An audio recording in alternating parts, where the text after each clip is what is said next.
Entre 2006 et 2007, en seulement 2 ans, 180,6 milliards d'euros ont été dissimulés dans des paradis fiscaux avec la complicité de la banque HSBC. C'est ce que révèlent les milliers de fichiers que Le Monde s'est procurés et qu'il a partagés avec une soixantaine de médias internationaux. Parmi ces documents, on découvre que près de 6 milliards d'euros ont été dissimulés sur des comptes offshore par des contribuables français. Voici comment HSBC a procédé. En février 2005, la direction de la banque avertit ses clients par un courrier qu'une nouvelle taxe européenne sur l'épargne sera mise en place dans quelques mois. HSBC précise que de nombreux instruments et structures existent pour échapper à cette taxation. C'est le point de départ d'une opération d'évasion fiscale à vaste échelle. Justement, M. Dupont souhaite échapper au fisc. Il est suffisamment riche, 1 million d'euros à placer, pour être accepté par HSBC Private Bank de Genève, dont la maison mère est basée à Londres.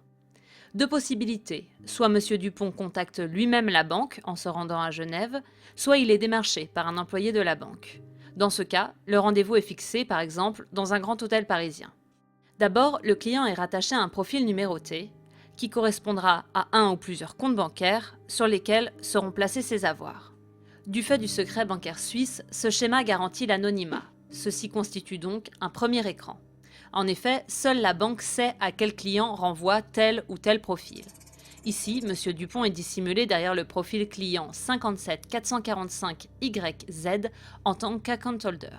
Ce n'est donc pas Bernard Dupont qui est titulaire des comptes, mais 57445YZ. Ce profil dispose par exemple de 2 comptes bancaires enregistrés sous des identifiants différents. Dans un second temps, afin d'opacifier encore plus les choses, les comptes sont rattachés à un profil dont le titulaire n'est plus une personne physique, mais une personne morale. Dans le cas de M. Dupont, son contact à HSBC lui propose, moyennant une commission facturée par la banque bien sûr, de créer une société bidon, par exemple la Trustee Fund Limited, qui va être officiellement enregistrée au Panama. La Trustee Fund Limited dispose donc d'un profil client à son propre nom, profil possédant 2 comptes bancaires enregistrés sous les identifiants que l'on a vus tout à l'heure. M. Dupont, lui, est rattaché à la Trustee Fund Limited en tant que attorney, mandataire. Une fois discrètement enregistré dans les comptes de la banque, il peut alors récupérer son argent comme il l'entend, l'établissement invitant ses clients désireux de bénéficier d'une confidentialité absolue à venir au siège à Genève, ce qui évite toute trace écrite.